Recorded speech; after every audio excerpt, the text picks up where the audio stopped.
ধোয়া ধানের বীজে ধোয়া ধান এখন এই ধানগুলো তোলা হবে। গতকাল যে ভিজিয়ে থুলাম যে ধানগুলো, আজকে এই ধানগুলো তোলা হবে, তুলে যাতে দেওয়া হবে। তার জন্য যেটা নিয়েছি একটা ধামা বা ঝুড়ির মধ্যেও দেওয়া যাবে, কলার পাতা নিয়ে আসি।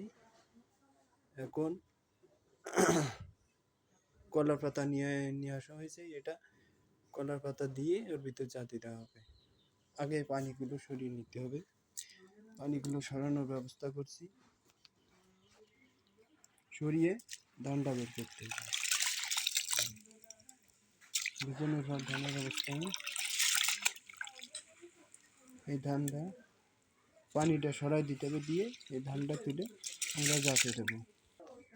এই যে এই ধানের পানি এখন আমরা সরাবো। হ্যাঁ,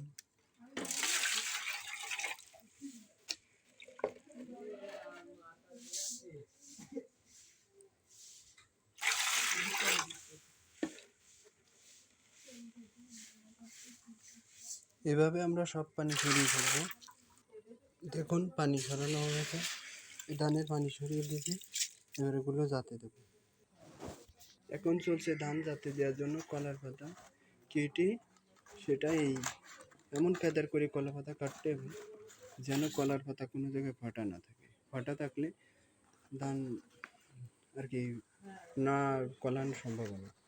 এই কলার পাতাই ঝুড়ির মধ্যে বসায়, এই ধামার ভিতর বসাচ্ছি আমি জুত করে।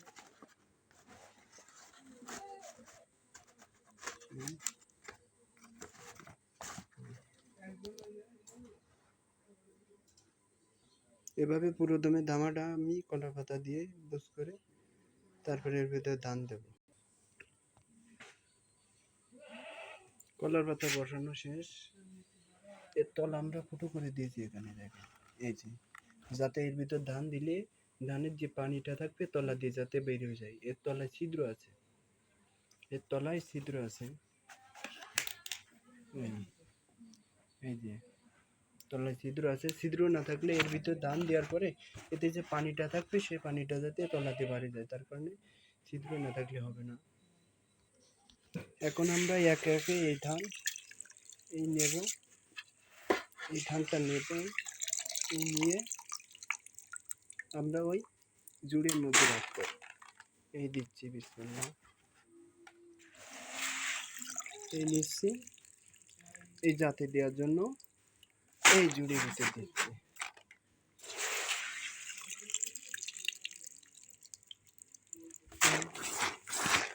এই জুড়ির মধ্যে দিলাম।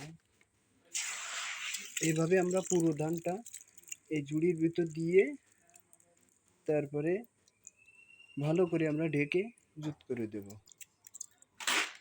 এই যে জুড়ির ভিতর দেওয়া আছে, এইভাবে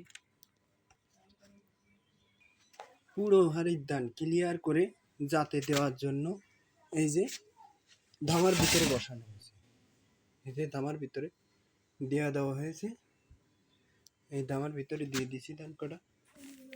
এই যে কাল যে সময় ভিজলাম আজকে সেই সময় ঠিক তুলে এই ধানগুলো ধামার ভিতরে যে জাতে দেওয়ার জন্য তৈরি করেছি, যাতে দিচ্ছি আর কি ডামাতেই। এবার ঢেকে দেবো ভালো করে, আমরা এই ধামার মুখটা কায়দা করে ঢেকে দেবো যাতে কোনো বাতাস, বাইরের কোনো বাতাস না পায়। ওমে এগুলো কল বাড়ি যায় আর কি। কল বারুনির পরে এটা প্রস্তুত হওয়ার পরে সেই কলটা ভেঙে আমরা জমিতে যে জায়গায় পাতাকলা বানাচ্ছি সে জায়গায় এটা ফেলাবো, তারপরে পাতা হবে। দেখুন কলার পাতা দিয়ে পুরো মুখ কায়দা করে ঢেকে দেওয়া হয়েছে। এখন এরপরে কিছু ছালা জাতীয় কিছু দিয়ে চাপ দিয়ে গোছ গাছ করে ছেড়ে দিতে হবে। এবার 2 থেকে 3 দিন বা 1 থেকে 2 দিন পরে এটা দেখতে হবে কলা স্কিন।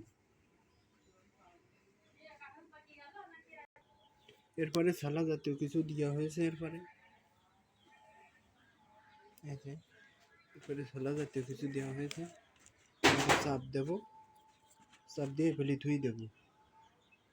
এরপরে কিছু ভারী কিছু দিয়ে 1 থেকে 2 দিন ধোয়ার পরে আর কি এটা খোলা হবে, তখন কলায় যাবে। তখন কলানোর পরে কলটা ভালো করে ভেঙে তারপরে যে জমি পাতা ফেলানোর জন্য গোছানো হয়েছে সেখানে আর কি এই ধানগুলো ফেলানো হবে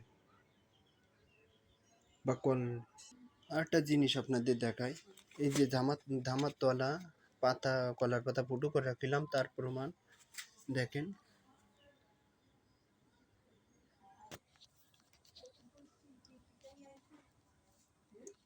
তলা দিয়ে দেখেন পানি পড়তেছে, এই যে দেখেছেন তলা ফুটো করার কারণ, তলা ফুটো করে দিয়েছি তার কারণে এই পানিটা পড়ছে।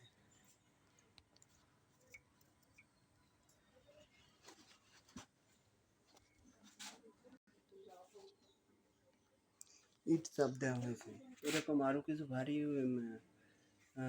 ইট, শক্ত জাতীয় ভারী জাতীয় গুলো কিছু দিয়ে আর কি এগুলো থুই দেওয়া হবে। আপাতত পানি চলছে যার কারণে এ পানি রেখে দেওয়া হয়েছে, পানি চলে গেলে এগুলো থুই দেওয়া হবে 2 থেকে 3 দিন পর বা 1 থেকে 2 দিন পর এটা খুলে কলাই গেলে এটা হচ্ছে ফেলানির উপযুক্ত হবে। কল তখন দেখাবো, তখন একটা ভিডিও নিয়ে আসবো। আশা করি ধাপে ধাপে ধান চাষের পর্যক্রমে ভিডিওগুলো আপনাদের দেওয়ার চেষ্টা করব। একটা ধান চাষ করতে গেলে কতখানি পরিশ্রম করা লাগে আর কত কিছু করার পরে একটা ফসল ফলে ধান চাষ হয়, তার বিস্তারিত আপডেট দিতে থাকবে, দেখতে থাকুন।